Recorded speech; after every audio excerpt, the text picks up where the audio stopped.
Muy buenas tardes a todos. Hoy vamos a desarrollar dos unidades, la unidad número 10 y la unidad número 11.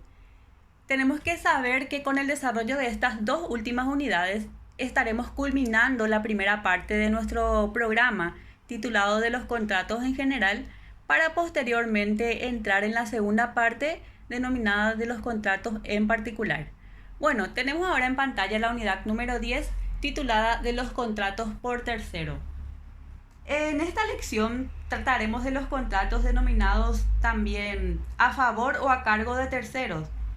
De acuerdo con el principio general en materia contractual que ya vinimos desarrollando en otras unidades, sabemos que nadie puede contratar a nombre de un tercero sin la autorización de este tercero o sin tener por ley su representación, salvo que el tercero ratifique el contrato.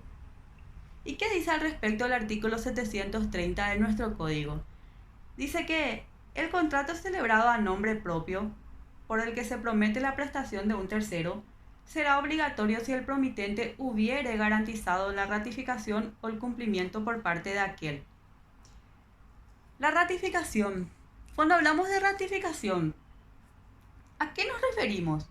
Bueno, la ratificación vendría a ser la confirmación del contrato. Y esa ratificación o confirmación produce los siguientes efectos. En el artículo 730, última parte, se dice que una vez prestada la ratificación, las relaciones entre el estipulante y el tercero serán juzgadas como si el contrato se hubiera ajustado directamente entre ellos. ¿Qué quiere decir esto? Quiere decir que una vez que ese tercero confirma o acepta lo estipulado en ese contrato, entonces se juzga como que las relaciones entre el estipulante y ese tercero viene a ser como si fuera que directamente entre ellos se celebró el contrato desde un principio. Ahora, otro segundo efecto es el estipulado en el artículo 731, para el caso en que no se cumpliera lo que haya asumido como obligación el promitente. Y dice el artículo mencionado, si en el caso del artículo anterior, o sea, si en el caso del artículo 730, no se ratifica la promesa, no se cumple la prestación ofrecida, el estipulante podrá exigir daños e intereses al promitente. Esos son los dos efectos de la ratificación. También pide nuestro programa hablar de los contratos consigo mismo. Los contratos consigo mismo también se denominan autocontrato. Y algunos juristas alemanes no aceptan la autocontratación como fuente de obligaciones convencionales, dado que falta el acuerdo de voluntades que supone la convención o el contrato. Sin embargo, en general la doctrina lo acepta y explica su naturaleza jurídica de la siguiente forma. Una primera corriente doctrinaria dice que el autocontrato o el contrato consigo mismo es un acto híbrido, dado que se genera como si se tratara de un acto jurídico unilateral, pero produce efectos de actos jurídicos bilaterales. En consecuencia, dicen que es unilateral en cuanto a su perfeccionamiento, pero es bilateral en cuanto a sus efectos.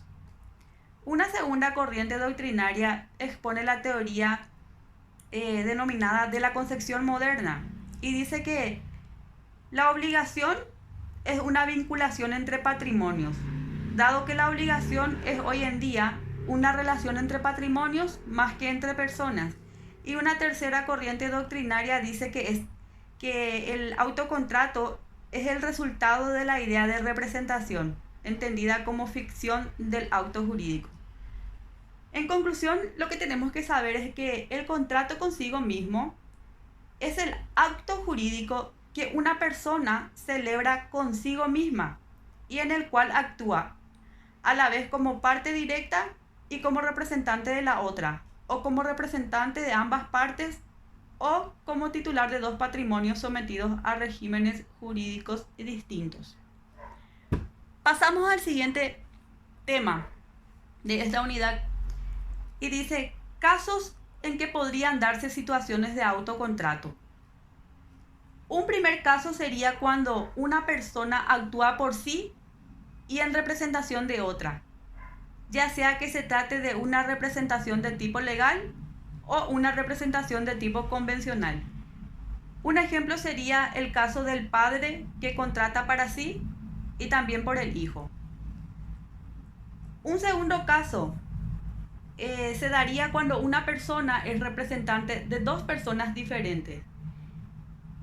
Un ejemplo típico es el que ocurre en las transacciones bursátiles que realizan los corredores de bolsa.